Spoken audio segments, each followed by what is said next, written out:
Hey, welcome back to the repair shop. Apparently can't talk today. In today's video, we changed sediment bowl. That'll be exciting. And we start working on steering options. I cut my finger and all this sorts of other fun on Saturday. So stay tuned. I'll get you set up. We're going to change that out for sure because we're not out of fuel. Got a new sediment bowl right there, right there. You do some other things on this tractor. Hopefully, I'm gonna take it for a drive, so you have to come along with that, and we'll go from there. So stay tuned. We'll be right back. Wait, it's happening here. It's gonna. All right, I got you back. So on this particular sediment bowl, it wasn't exactly. It was put in here. It must have been put in when the tank was off because you can't get to it without. You can't take it out without pulling the actual sediment bowl off. So luckily, I'm pretty sure it's the only fuel left in this thing. So I'm gonna go take care of that in a safe manner.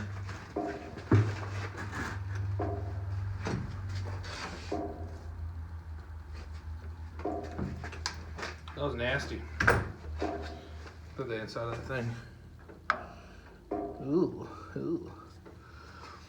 That just nasty.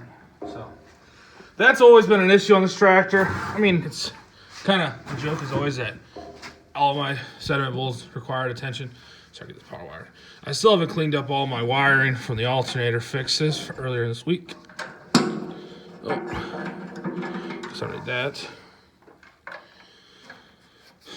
So I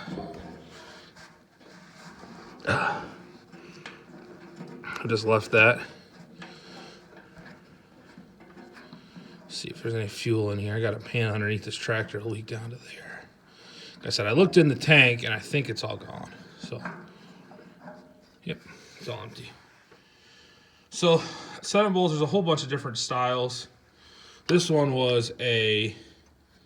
had two outs and one, what would you call in on the top and then shut off on the side. So I always just replace them. Majority of the time you can get away with just a basic one. So I'm replacing it with one that's just single out, way easier. I'll change this fitting, put that fitting on here, and then put some pipe dope on this, make that seal up. Pull the bowl itself off so I can get it up in there. And luckily, the line for this unit, for this machine, has a bit of rubber on it so I can kind of fudge the numbers a little bit to make that work. So we'll fix that, then we'll bring you back and we'll hopefully get that thing on there and all good. So give me a second, I'll get this all set up and I'll bring it right. All right, so got the fitting on there and it all little pipe dope on there.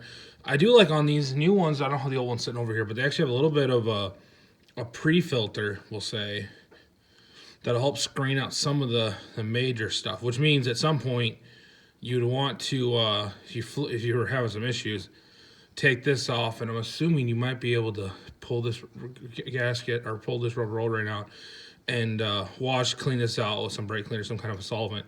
Because if this gets plugged up, your fuel flow is, what'll happen is fuel won't go into your bowl anymore, and then it's going to plug that up, and it would hamper things. Because what happens in one of these, so I'm staring at this, I'm going to show you, I'm going to grab the old one, and I'll kind of explain how these things work. So I think I've done it in the past, but I say I saw the sediment bowls, but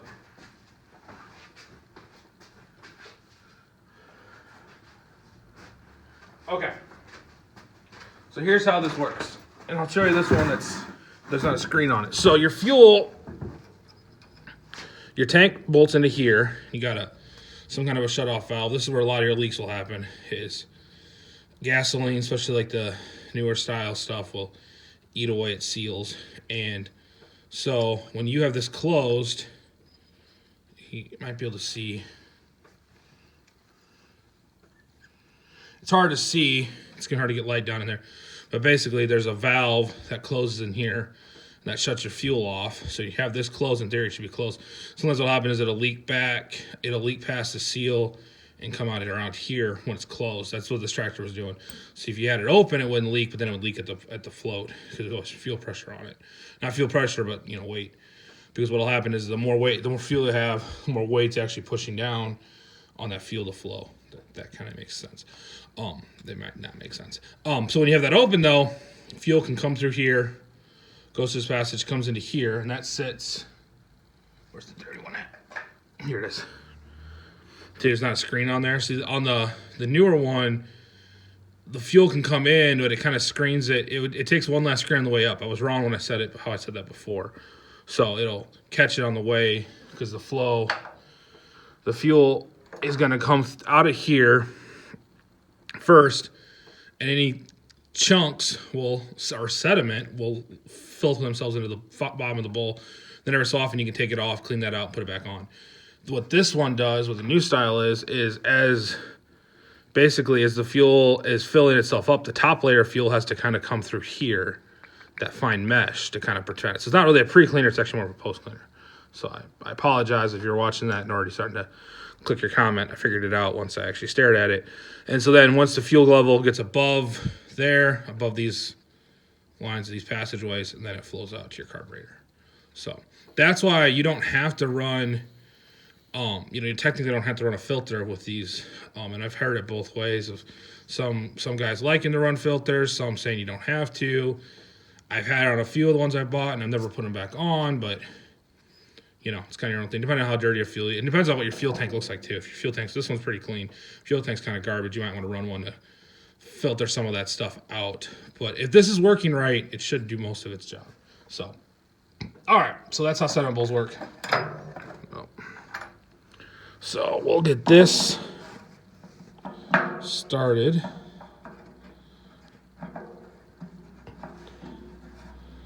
The other one wasn't even tight. I mean, it was tight, but it wasn't but you really shouldn't have to really crank on these things either.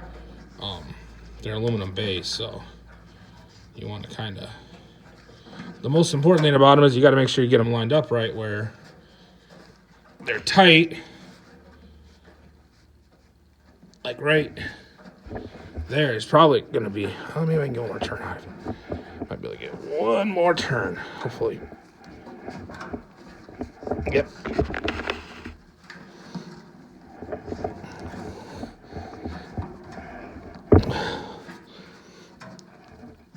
Like a wrench. Ow.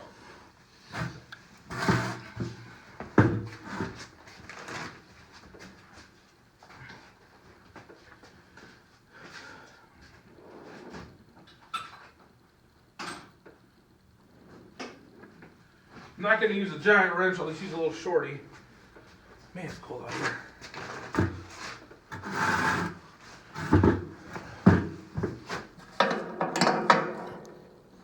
Grab the right size.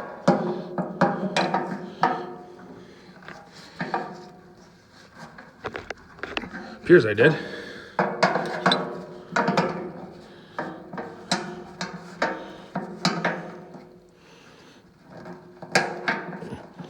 Maybe I did not. We'll find out.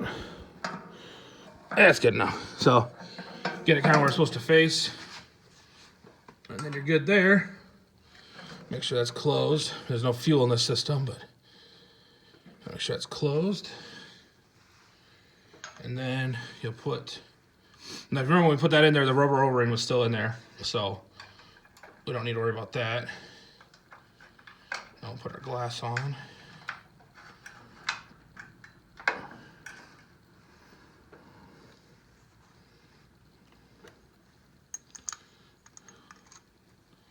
And this can get kind of tricky in how this works.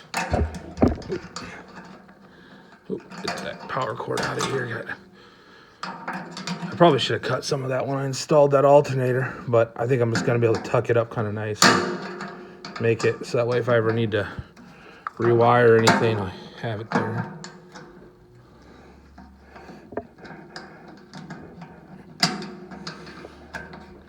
Okay.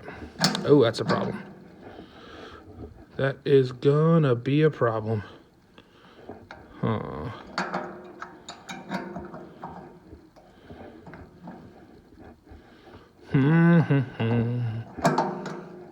on a second, folks. I'm gonna figure something out. Yeah, bring your backpack. All right, well that was fun. So I figured out that I had this one came. I probably should have put a short one on here, but I didn't have a short. Well, I have a short one, but I want to use it for the 70 because see this new bracket. See how it hits the transmission there? You can just see just a squeak of daylight right there. This one works. I ended up using the old bracket with the new glass, and it worked. So I have some extra parts, which isn't a bad thing when you put on old parts still. Only okay to have extra parts when you have new ones. I'll have to shorten up on the other side. I'll bring you over there and show you what I do there, and we'll get that shortened up, and then we'll put some fuel in this thing, and we'll see what we can do. But yeah, so that wasn't too bad. You'll have to come through this side and turn it on. So that won't be the end of the world, but I'll still, like I said, that's why I still got to figure out something to do with the steering if I'm going to run sheet metal, which since I bought it, I probably should run it. I mean, I paid for it, so yeah, I'll bring you around to the other side real quick. Actually, I'll just I'll just take you over there. Yeah, I'll give me a second. All right, so they got this little chunk of rubber hose on this from the previous owner. So I'm just going to use this to be able to shorten up that a little bit. Should work. Should look good. Yep. Shorten that up. And then use the fitting there. I don't know if you can see what I'm doing up there. Yeah, you kind of see that. Tighten that up.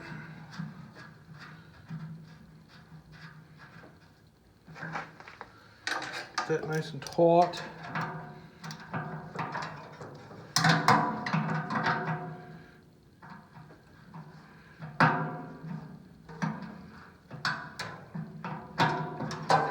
Like that. That'll work there. We tighten up this clamp and we should be no longer making an environmental disaster every time this tractor pulls up anywhere. All right. Close that. It's hitting up there. All right, I'm gonna throw some fuel in this thing, and I'm gonna start wrapping up the wiring, and I'll bring you back when we're ready to take it.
it doesn't match the tractor.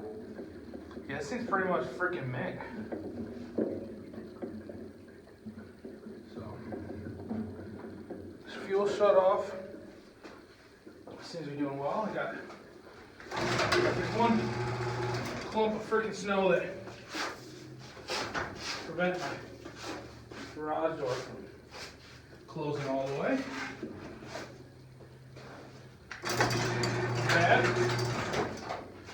Alright, that looks somewhat better. I'll seal that up better. Let me bring you around and show you why sometimes this tractor thing's a fun deal. Alright, so if you guys remember, if you guys get this kicked out real quick. Oop. So I replaced the sediment bowl. Well, I put fuel in it, you know, and I had it off and it started leaking. What the heck? And apparently I had the bowl itself too tight and it wasn't letting fuel in, so I loosened that up just enough to let fuel go in and not leak. It's fine now. Not seeing any drips under there. But this is all loose from the get-go. So just a fun, you know, one of those fun facts. If you buy something, they don't even tighten it up. So got that tightened up and now it fuels off and that don't leak no more. So also I just have the most cobbled up fix for that right now. It just basically holds that out a little bit. I'll figure something out better, but look at that. I'm just gonna put a sticker over that, something to cover that up, so it's just, and then across through that because it's no longer an 88. But yeah, it's works pretty well. Alternator was charging well. Got down to, once it gets the battery, that initial kind of hump, over that initial hump of firing it up, it goes down to just a couple amps just to run the ignition system, which is pretty good. So I'm going to get a short little hater pipe. You heard it, the difference there in the two video clips of it. Muffler on muffler, obviously no muffler for me, but. And I need to play a little bit with this main adjuster because I've had this thing so screwed up that I might need to play with that a little bit. But seemed to run pretty good. Seemed pretty happy. So we'll, I think we're going to close things out here with that. We'll kind of clean up a little bit more. I wanted to get it in the shop this way so I could have my front access back a little bit better and I could work on some motor stuff a little bit easier. So got it back in. And actually what I have now with the 70 kind of backed up a little bit, I can actually sneak in there and do a little work on that if I want to, which is nice. It's kind of got some leaking horsepower I need to probably address, but so we're getting there. We'll let you go on this one. We'll see you on the next. Make sure to like and subscribe. It definitely helps out. Thanks for all checking out. I have the new shifter base for that. I just haven't put it on yet. And so yeah, we'll see you on the next one. Bye.